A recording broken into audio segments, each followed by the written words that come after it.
A child who is not embraced by the village will burn it down to feel its warmth. What happens when a heart grows cold, searching for warmth in a world that only seems to freeze it out? Let me tell you the story of Kongnyuy, who lived in Paris. He carried a name that rolled like thunder across the hills of Cameroon, but felt like an invisible ghost among strangers. Kongnyuy worked at a delivery company where every mispronunciation of his name stung like a slap.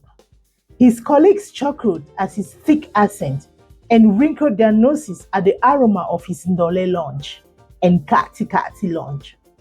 At home, there was no warm village, just cold walls.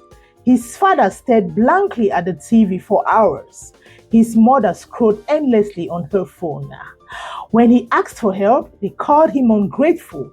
When he cried, they told him to toughen up. He thought love would save him. Oh, yes, Claire, his charming French colleague, was everything he ever dreamt of in a woman. He never had the courage to approach her until the night he gathered his courage to confess.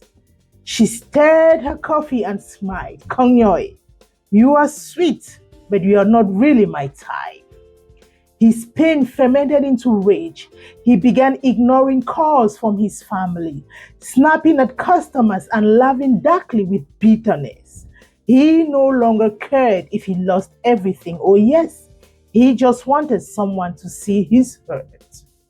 On a Saturday afternoon, Kongnyuy darted into an African store to buy egusi. The old shopkeeper, a man with eyes like deep wells of wisdom, noticed his clenched jaws. He asked softly, "Son, what storm rages inside you?" Kongnyuy tried to wave him off, but the elder placed a strong, weathered hand on his shoulder and recited the ancient proverb. A child who is not embraced by the village will burn it down to feel its warmth. The elder explained, when the village turns its back on one of its own, or when someone feels alone among their own people, they may start to destroy everything, even themselves, just to feel something, just to feel seen. He shared tales of warriors who became tyrants out of neglect and children who turned to bitterness when love was withheld. Kongnyuy felt tears prick his eyes as understanding downed. He wasn't evil, he was just empty. The next day, he walked into work radiating confidence. His Ankara pattern shone in the morning light like a king's robe. His co-workers stopped, stunned by his fearless stride. When Kongnyuy offered his co-workers homemade puff, they hesitated, then tasted. Curiosity turned into delight. Laughter filled the office. Claire, who once rejected him, watched him glow with a magnetism she hadn't seen before.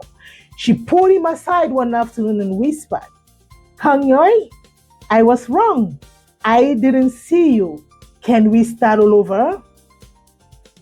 Seeing Kongnyuy's boldness, other Africans in Paris who had shrunken themselves out of fear of racism began to reclaim their pride. They wore their colorful clothes, played their music on lunch breaks, and shared their stories openly. Soon, whispers of "I wish I had an African partner" floated through the corridors of their offices. As people began to realize African culture brims with warmth, depth, and with joy. Kongnyuy's office, that was once very lonely, tend to overflow with a lot of laughter and languages. Even his lonely apartment overflew with laughter and languages. Pop-off, ndole, kati kati, burning fish, roasted plantains filled the table. His parents, watching via video call, beamed with pride as they saw their son's village extend far beyond Cameroon. My friend, like Kongnyuy, many wander cold cities with hearts begging to belong. Remember, a child who is not embraced by the village will burn it down to feel its warmth. But when you choose to embrace yourself, you create your own village, and others longing for connection will gather around your fire. Thank you for listening to Kongnyuy's story. If it touched your heart, like this video, share it with someone who needs courage, and comment, how do you build your own village? And if you are in a foreign land and you're going through the same thing that Kongnyuy is going through, never forget your roots and never forget where you come from. And always remember, we are proud of who we are. God bless you. Thanks for listening, and see you by the fireside another time. Bye-bye.